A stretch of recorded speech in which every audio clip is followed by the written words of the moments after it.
এই কেসটা fast track কোর্টে হোক, ফাস্ট ট্র্যাক কোর্টে হলে জুডিশিয়াল প্রসেসটা তাড়াতাড়ি হবে এবং তাতে আমরা ফাঁসির দাবি জানাবো।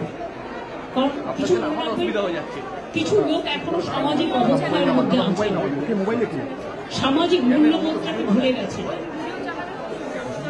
মেয়েদের গায়ে হাত দেওয়া যে কত বড় অপরাধ এবং তার সাথে যে অত্যাচার করেছে বা তাকে যেভাবে খুন করেছে, আমি আশ্চর্য হয়ে যাচ্ছি। ওখানে নার্সরা ছিলেন, ওখানে ওদের সিকিউরিটি ছিলেন, সবাই ছিলেন, কিন্তু কি করে ঘটনা ঘটলো এটা এখনো আমি ঠিক বুঝতে পারছি না। পুলিশকে আমি বলেছি,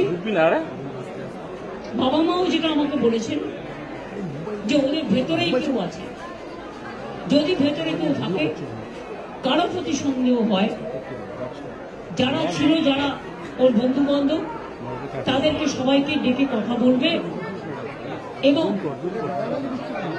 যিনি ফোন করেছিলেন প্রথম বাড়িতে তাকেও ডেকে কথা বলবে।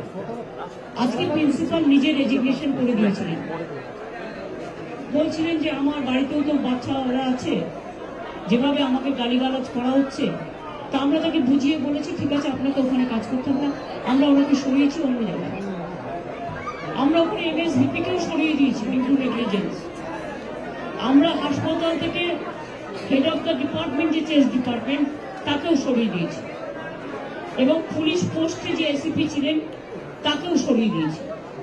সবাইকেই সরানো হয়েছে এবং ডগ স্কোয়াড থেকে শুরু করে, ভিডিও থেকে শুরু করে, ফরেন্সিক ডিপার্টমেন্ট থেকে শুরু করে সবাইকেই ইনভলভ করা হয়েছে যাতে খুনি গ্রেফতার হয় এবং দোষীরা শাস্তি পায়।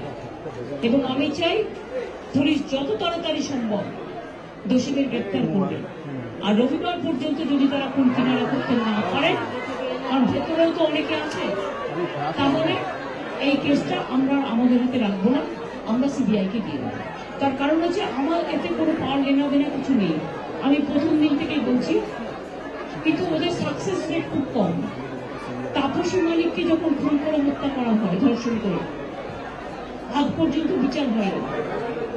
21 শিবপুরে এটা হয়েছিল। নন্দীগ্রামে যখন 14 জন গুলিতে মারা যায় বা 10 জন হারিয়ে যায়, আজও তারা ফিরে আসেনি। এই কেসগুলো সিবিআই হাতে ছিল, রিজার্ভের কেসও ছিল, একটা কেসেরও বিচার হয়নি। এমনকি রবীন্দ্রনাথ ঠাকুরের নোবেল প্রাইজ চুরি হয়েছিল, সেই কেসটাও ছিল, মানুষ কোনো বিচার পায়নি।